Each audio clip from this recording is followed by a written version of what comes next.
दोस्तों यदि ए cube plus 2 का cube plus dot dot plus के का क्यूब बराबर 44,100 तो के का मान ज्ञात कीजिए। देखो दोस्तों, ये सवाल रेलवे या कोई भी पेपर हो उसमें अक्सर पूछे जाते हैं। कहीं क्यूब पूछ देंगे, कहीं वर्गों का योग पूछ देंगे, कहीं लगातार प्रत्येक संख्याओं का योग पूछ देंगे, कहीं विषम संख्याओं का योग पूछ देंगे, घन संख्याओं का योग पूछ देते हैं। अक्सर तक एक नंबर यहाँ से रेलवे या कोई भी पेपर कराए जो वो एक ना एक नंबर है बस पूछ देती है। तो देखो दोस्तों, इस सवाल को हल करने के लिए क्या करते हैं। ये मेरा क्या दिया, घनों का योग दिया। तो सूत्र दोस्तों क्या, घनों का योग का सूत्र होता है, जैसे हल करते हैं तो हल घनों का योग, घनों का योग बराबर होता है n ब्रैकेट में n+1 ब्रैकेट 1/2 पूरे का होल स्क्वायर होता है। अब देखो दोस्तों, घनों का योग दे दिया कितना, 4400 बराबर n कितना है k, तो k ब्रैकेट में यहाँ k+1/2 पूरे का होल स्क्वायर। अब देखो दोस्तों, इसका हम होल स्क्वायर हटाएंगे तो इसका अंडर रूट हो जाएगा, तो ये हो जाएगा 4400 बराबर के।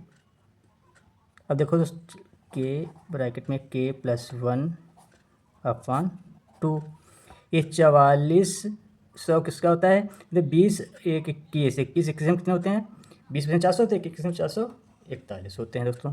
तो इसका 21 और ये डबल जीरो, तो एक यहाँ जीरो आ जाएगा, के इसकी दोस्तों गुणा कर देते हैं। देखो के स्क्वायर हो जाएगा, k² + 1 हो जाएगा बटे 2 हो जाएगा। इसकी बहुत तिरछा गुणा कर देंगे दोस्तों, ये कितना आ जाएगा, 21 दूना 42 हो जाएगा बराबर k² + 1, यहाँ के आ जाएगा। अब देखिए दोस्तों, ये मेरा समीकरण, इसके हम इधर लाएंगे तो क्या हो जाएगा मेरा, बराबर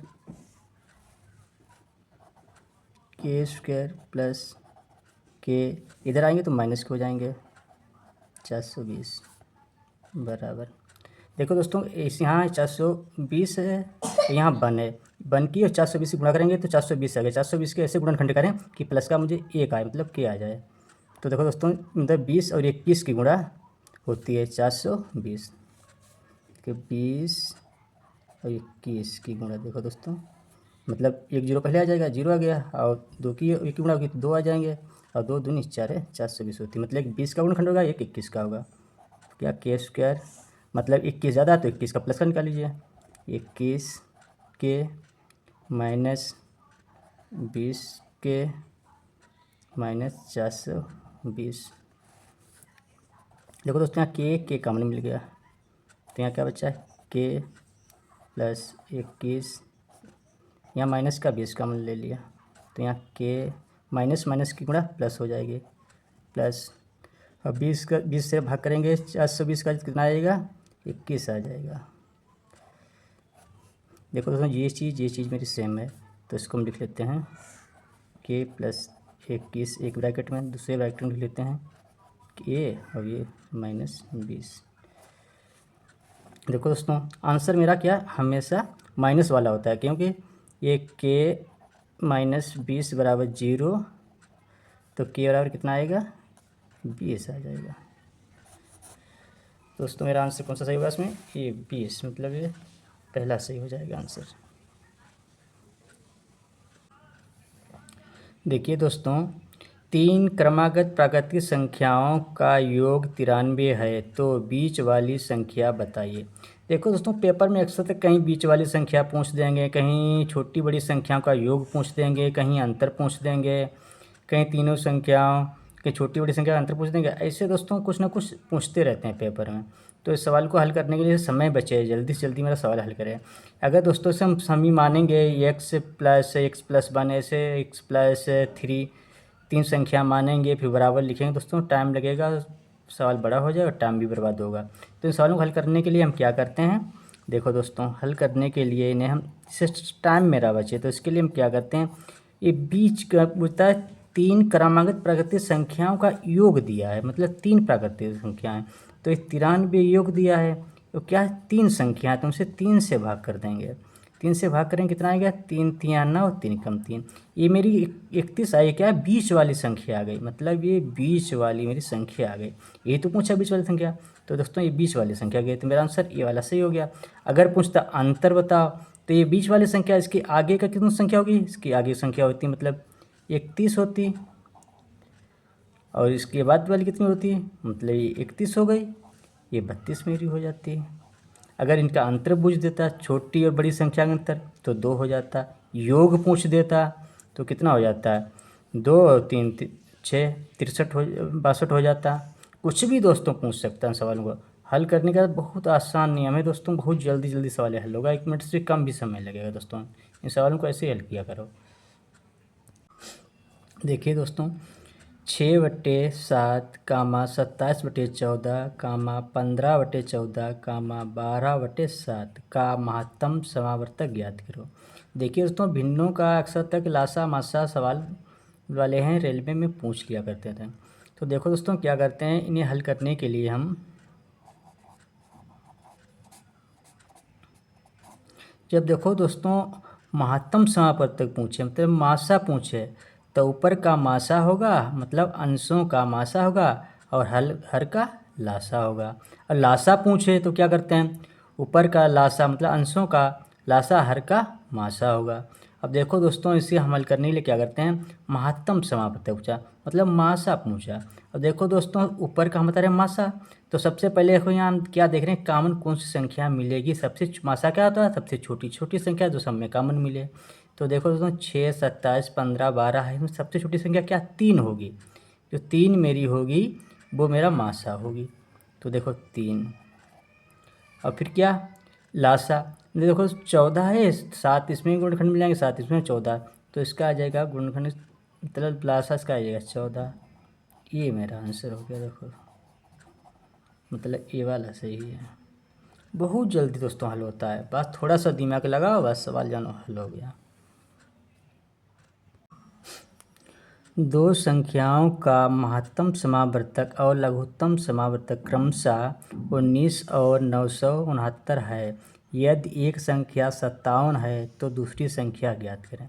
देखो दोस्तों, संख्या ज्ञात करने के लिए क्या कहते हैं, सूत्र होता है, मतलब दो संख्याओं का गुणनफल, फर्स्ट संख्या इंटू सेकेंड संख्या बराबर दोनों संख्याओं का गुणनफल।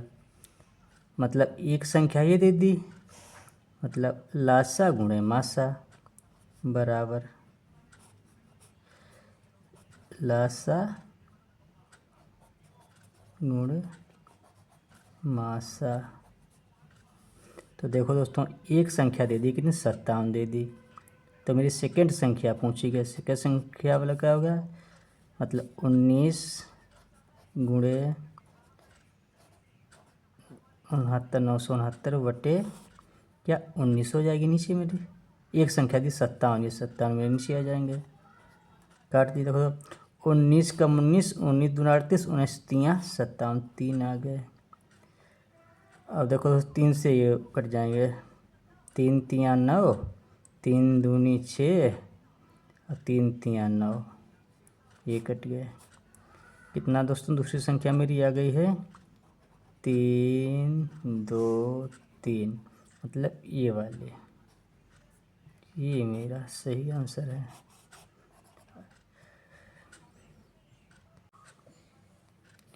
यदि m अनुपात n बराबर 3:2, तो ब्रैकेट में 4m प्लस 5n अनुपात 4m माइनस 5n किसके बराबर होगा।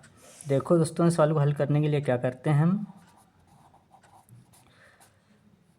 मतलब m अनुपात n का मान दे दिया, कितना 3:2 है, इसका पूछा गया। तो देखो दोस्तों 4m प्लस 5n अनुपात 4m-5n।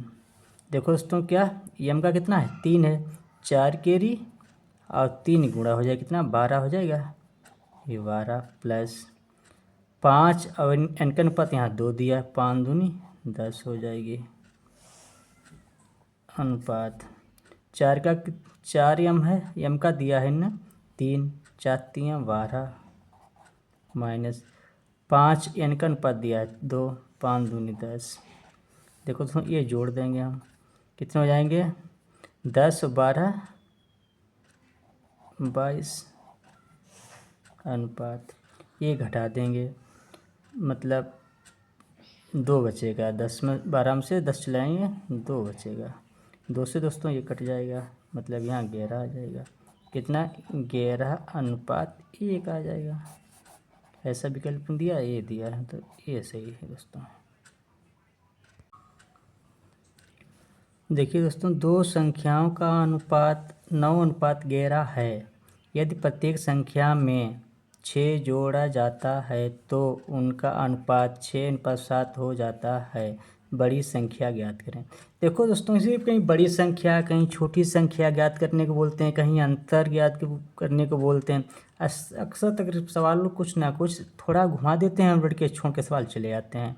तो देखो दोस्तों सवाल हल करने के लिए क्या करते हैं, सबसे पहले हम इसको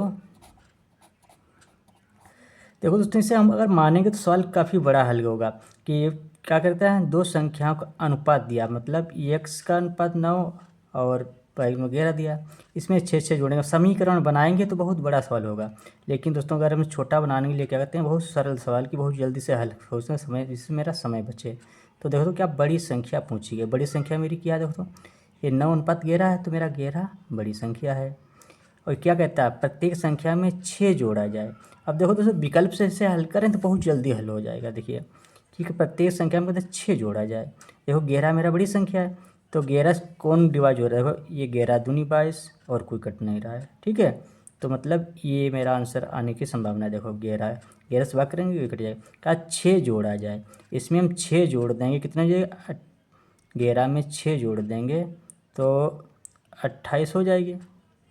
28 अब फिर क्या करा है, बड़ी संख्या मतलब ये है 7, 7 से डिवाइड करके देख लो, 7 चौक 28 है, मतलब मेरी कट रही संख्या है। तो यही मेरा आंसर हो जाएगा।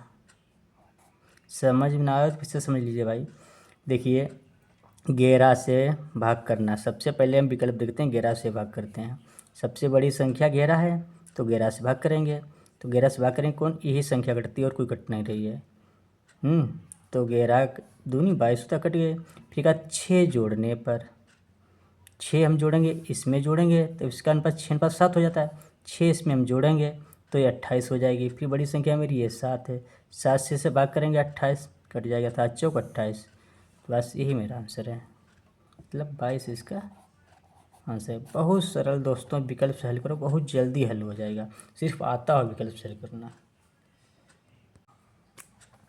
देखो दोस्तों एक दुकानदार अपने सामान पर उसके क्रय मूल्य से 20% अधिक कीमत अंकित करता है तथा उस पर 5% बट्टा काट देता है, उसका प्रतिशत लाभ क्या होगा। देखो दोस्तों सवालों को हल करने के लिए क्या करते हैं कि हमने माना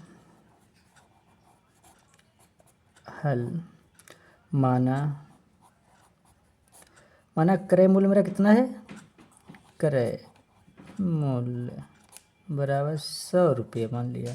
क्या करता है 20% अधिक अंकित करता है, क्रय मूल्य इस पर 20% अधिक अंकित करता है। मेरा 120 हो गया है, 120 अधिक 20% देगा तो 120 हो गया। इस पर क्या करता है 5% बट्टा काट देता है, 5% मतलब इंटू 95/100। तो देखो 20 पंचे 100, 20 छक्का 120 और 5 कम 5 और 5 नेम 4 5 नेम 45 और 19 छक्का 114 होते हैं, मतलब 114। देखो दोस्तों 100 रुपये की चीज़ थी 114 में बेचती तो कितना लाभ हुआ, 14 लाभ हुआ, मतलब लाभ प्रतिशत बोझा गया है, लाभ प्रतिशत बोझा गया है। लाभ प्रतिशत बराबर क्या होता है,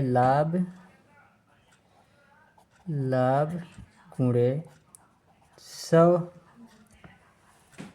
अपान कितना क्रय मूल्य था, 100 रुपये, तो 100 हो गया बराबर। देखो तो लाभ कितना 14 है इनके लिए गा के, क्योंकि क्रय मूल्य मेरा 100 था, 100 में से 114, 114 में से चला गया कितना 14 बचा। 14 गुणे 100 बटे 100, 100 से 100 कटेगा, कितना बराबर आ गया मेरा 14 आ गया। लाभ प्रतिशत 14 आ गया दोस्तों। तो मेरा कौन सा विकल्प सही, ए वाला सही विकल्प है।